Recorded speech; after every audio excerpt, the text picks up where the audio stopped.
Hey Waffle Gang, I do hope you're well. My name is Mark and today we're checking out some more Reddit stories, and if you do love a Reddit story, why not consider like, subscribe, maybe that notification bell too, and let's crack on with today's first story. Much love guys. Now today's first story comes from two accounts, which is both Imagination 9855 and Prudent Movie 4433 from the True Off My Chest subreddit, and it says, "My husband passed away and his ex-girlfriend wants me to adopt their kids. This is sort of a long story, but I need to share because I'm feeling overwhelmed. Everyone in my life has an opinion, some very strong opinions, and I just wanted a place to vent and get some unbiased opinions. My husband died 1 week before Thanksgiving.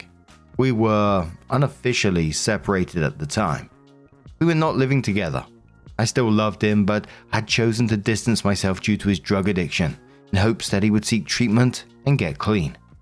He was seeking help, but it was not enough and he overdosed. He had trouble with drugs while he was younger, like college age, but he got clean and I believed he stayed clean for many years. He had a girlfriend back then who also became addicted to drugs and they had 2 kids. Ultimately, he got clean, had a good job, had his life in order and was doing everything he was supposed to, and he was awarded custody of their 2 kids. I actually knew him back in elementary and middle school.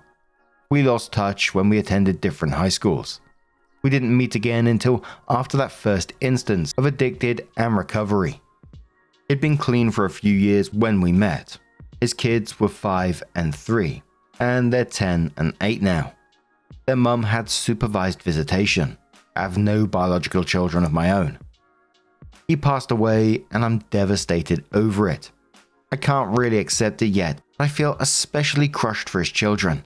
They haven't had an easy time over the past year or so as he's dealt with his problems, and now they suffered the ultimate loss.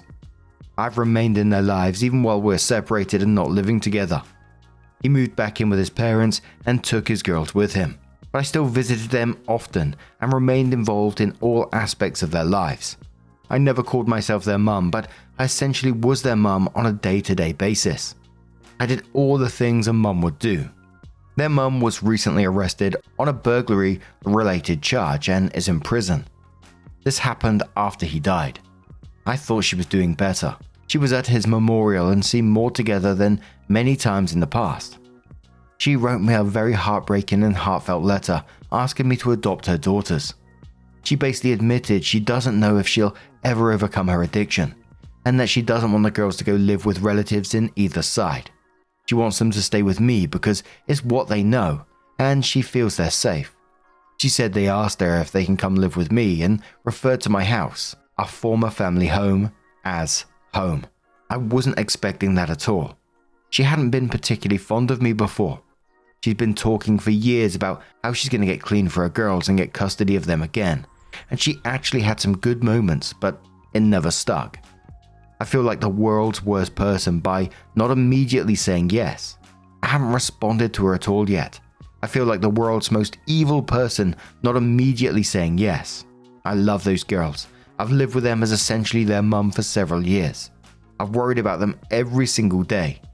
Yet, why do I find myself thinking, do I really want to do this? I also don't even know if it's possible or what kind of fight it'd be. I don't think his parents will agree so easily. I got along with his parents just fine, but they're big on family, and they are absolutely destroyed by his death, so I can't imagine they'd let the girls go without a big fight. I can't help but wonder what kind of possibly lifelong mess I'd be getting myself into if I pursued this, dealing with her, both sides of the girls, extended family, the trauma the girls will probably be dealing with forever because of their parents. I don't know that I'm strong enough to handle it all, and it makes me feel like a horrible human being. Now first off, let's just say you're not a horrible person for hesitating on this. It'd be an absolutely massive life-changing event. Anyone would need time to process this. But the fact that you've been asked about this, I think it speaks volumes about the relationship that you have with the kids. And that's not to guilt OP in any way, but OP's clearly a stable and loving presence in their lives. But again, OP is absolutely right to sit back and really think hard about this, every single piece of the future, because not just for OP, but for the children as well. If OP was to take the children on and then later down the road, just said, I can't do this anymore, that's devastating for the children at the same time. And it's one that I can't even think about what I would do in that situation. It's just not computing. But Miyuki says, a responsible person should spend some time thinking about it before answering. You're not a terrible person for needing to think through the logistics and carefully consider the impact on your life. Keep doing so until you arrive at a decision, and then commit to whatever you decide and don't look back. I say don't look back because whatever you decide will not be on a whim. You're going about this the right way. Trust yourself. Imposter Shop says, I wholeheartedly agree. If she wasn't taking this very, very seriously and stopping to think, that would be irresponsible. Look before you leap. One thing I'm wondering about is the expense this would inflict on OP. Kids are not cheap, and given the situation, I'm wondering if she can even afford it. From a practical standpoint, it might be better to foster because then OP would probably get cash every month, and the kids will probably get cash in financial aid for secondary and higher education once they're old enough. However, that's giving up the legal protections of adoption. And because I'm cynical, I hope the cash the grandparents receive for raising them doesn't interfere with their decisions as to what's best for those kids. Another commenter says, talk to the grandparents privately, not with the girls around. Share the mother's letter. They are probably the girl's legal guardian. You don't have to adopt if you don't want to, but you can continue to be present in their lives to provide additional stability. But if you want to adopt them and the grandparents are supportive, it shouldn't be hard to accomplish.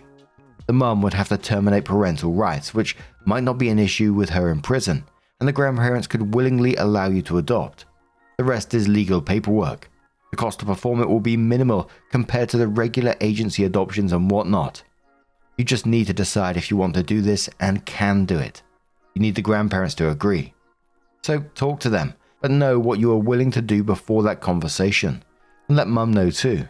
She could always be allowed to see the girls in the future if it would be safe to do so.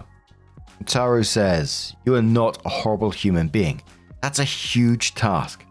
I've taken on a somewhat similar task and it's not easy by any means. My task was elderly in-laws.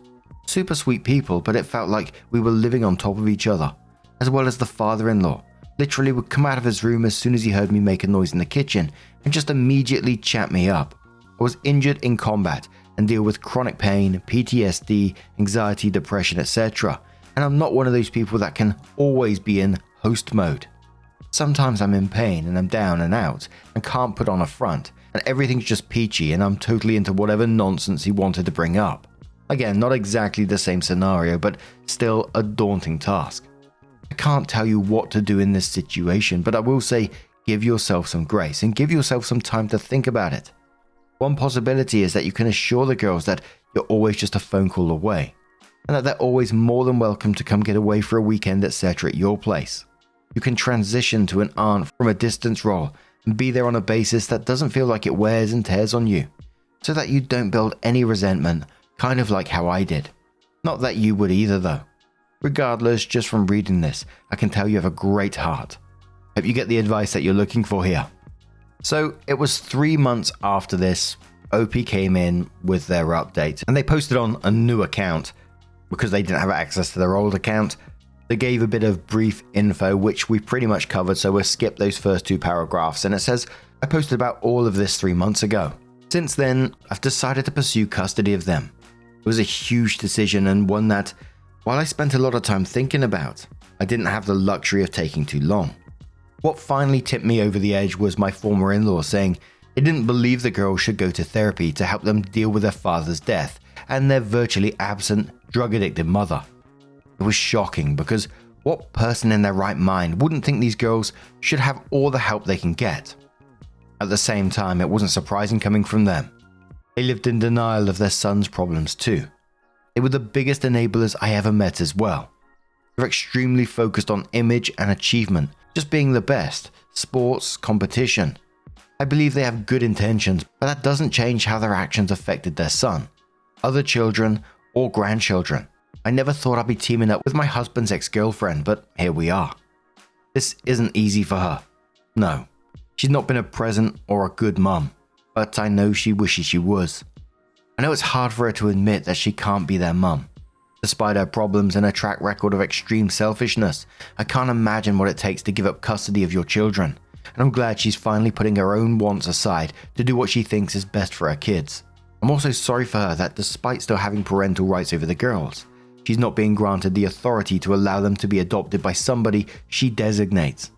I understand there needs to be safety measures in place to ensure children are placed with safe people, but I'm willing to do any sort of evaluations needed to prove I can provide a safe and stable home for them. You'd think it'd be as simple as her terminating her parental rights and indicating that she wants me to adopt the children.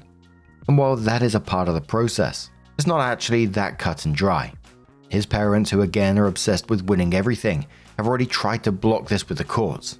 They're basically trying to file some sort of injunction where if her rights are severed, they get first chance to adopt the girls. And they're trying to drag me through the mud in the process and frame it to look like I can't be a fit parent.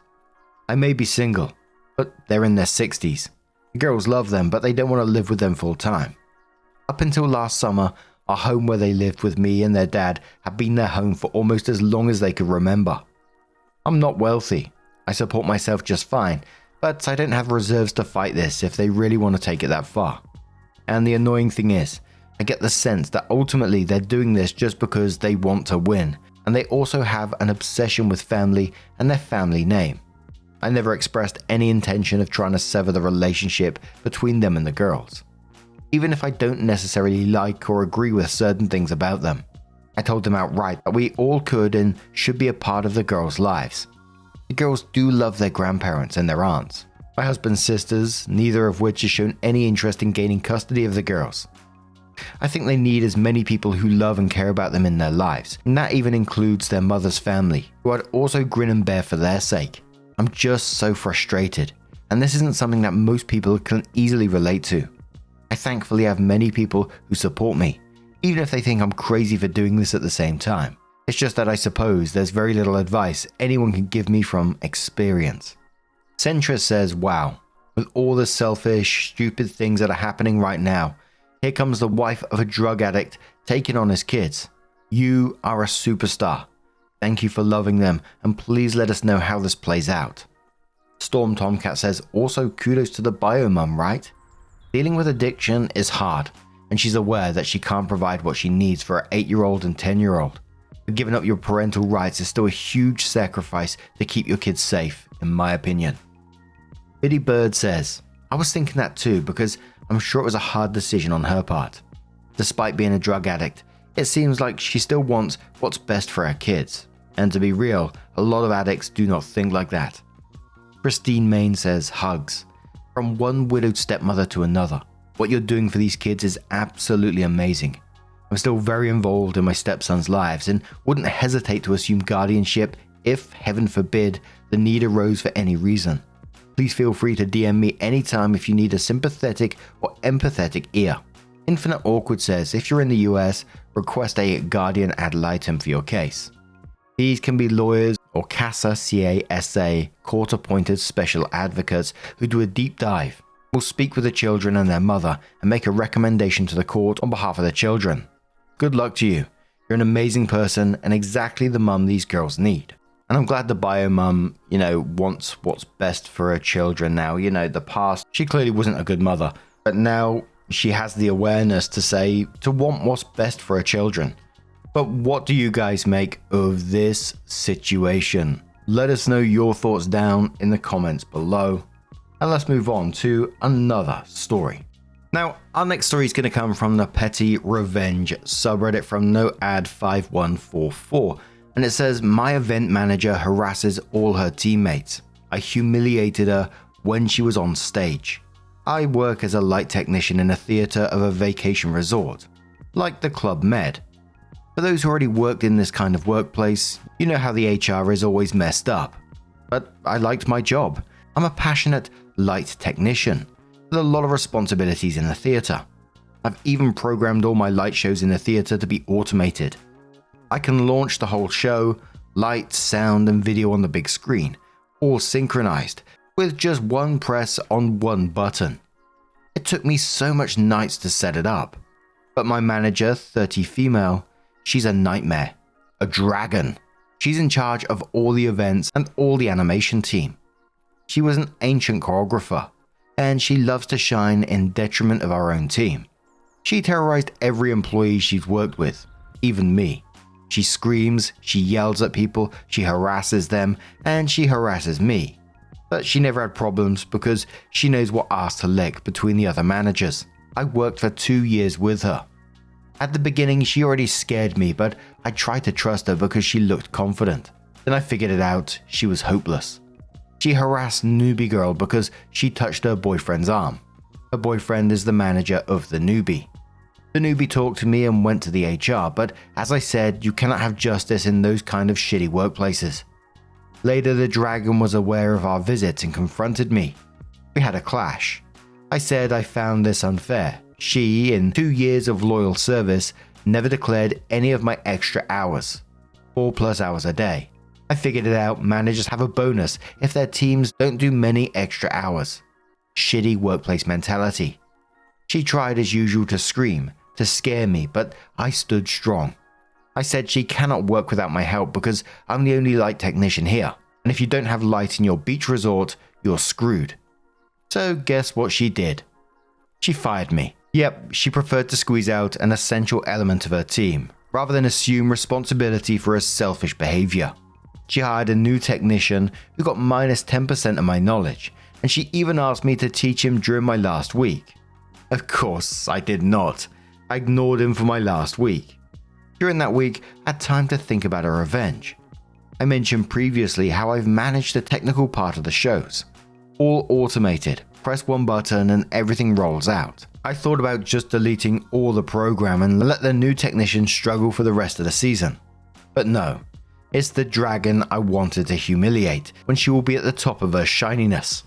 So, before leaving the place and going back to my country, I've made a little adjustment to the video of one of the shows.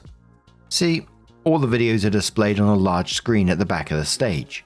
I've made all the montage myself. The show in question is about Aladdin. I'll let you imagine. All the dancers are on stage for the last part, all bright and happy. Of course, my manager is in the center, playing the Princess Jasmine, so colorful in her costume. The climax is intense. On the big screen there is a background of a starry night in the desert, and then boom! I replaced it with a video of a guy thrown up on camera for about 10 seconds.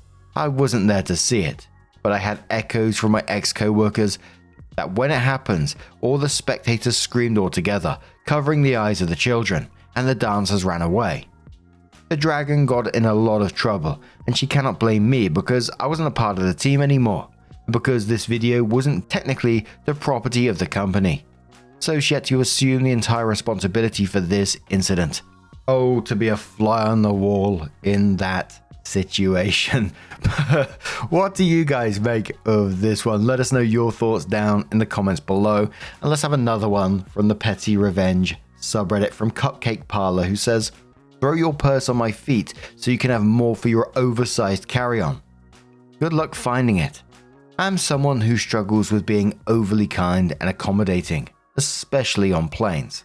I'm a small person and people usually assume that means they can encroach upon my space on planes instead of just upgrading themselves to a more accommodating seat. Finally, I was fed up and knew I no longer wanted to sacrifice my sustainability and comfort for selfish, undeserving humans. I have the window seat and someone who has boarded quite late comes in pushing her oversized carry-on, winter coat, purse and a shaggy blanket onto me. She didn't push her carry-on under her seat because it couldn't fit. She throws the shaggy blanket onto my seat while I'm sitting there. She places her purse on my feet, puts her headphones on, and closes her eyes, as if I'm invisible. The cheeky bastard. I move the blanket and purse back to her side. Flight attendant comes around and tells her about her luggage. She ignores. They assume she can't hear them. She continues to ignore. They tap her shoulder. She ignores. They shake her shoulder and she finally follows their instructions. Before you know it, her coat, blanket and purse are on my side again. She's fast asleep, elbows flung and having sweet dreams. I do my best to move her things. Now her mouth is open and she has terrible nighttime breath. Cool. We're about to land. She's wide awake on her phone, puts her gross blanket back on me so she has more room. Finally, I get assertive. She then yanks her blanket as if I'm in the wrong for not wanting her things all over me and my space. Plane lands. She gets up aggressively and charges off the plane with a foul attitude. Except she forgot to grab her purse. Normally I would have said, "Oh hey, looks like you forgot something." But not my job to help nasty, entitled individuals. The flight attendant surely will catch her before she leaves the gate. Nope. I see her walk through the food court and through the ground's transportation doors. I wonder how far she'll get without her purse. Ugh, I hate planes. Why do small, confined spaces sometimes bring out the absolute worst in people? Commenter says, "We got to witness similar karma on a flight. We just landed and of course people had to stand up and start crowding the aisle immediately. This guy across from us starts pushing his way forward saying, well, if we don't get up, everyone behind us is going to cut in front of us, while doing that exact thing. Well, as we deboarded the plane, he was stuck waiting at the door because he'd forgotten his phone in his seat pocket, so we had to wait for everyone to get off before he could go back and get his phone." One of the last flights I went on, across the aisle from me in the same row of seats, there was a guy with a baby on his lap. And, you know, baby's gonna baby, they make noise. I'm not really bothered by that sort of stuff. You can only do so much to control them. But that kind of thing doesn't really bother me, you know. Parents deserve a holiday too. But this guy with a baby was letting the kid like touch the person in front, the seat in front, and kept like grabbing his hair, touching his hair, constantly whacking the back of the seat. And the parent was just like, didn't give a shit. I was just sat there thinking, come on, man. But what do you guys make of this situation? Have you found yourself in a similar one before? Let us know your thoughts down in the comments below. Now, just a huge thank you from the bottom of my heart for getting involved in today's stories. Your love, your support, your time, it always means the absolute world to me. So thank you so much for being involved. Truly, it's absolutely amazing. And I'll see you in the next one. Take care and much love. Yeah, man, I remember being so naive when life was good, weather and palm trees. Back in the day, you were everything I need. But then along came a time when you crushed my dreams. Oh yeah, you played me like a fool when you made me believe that the line between love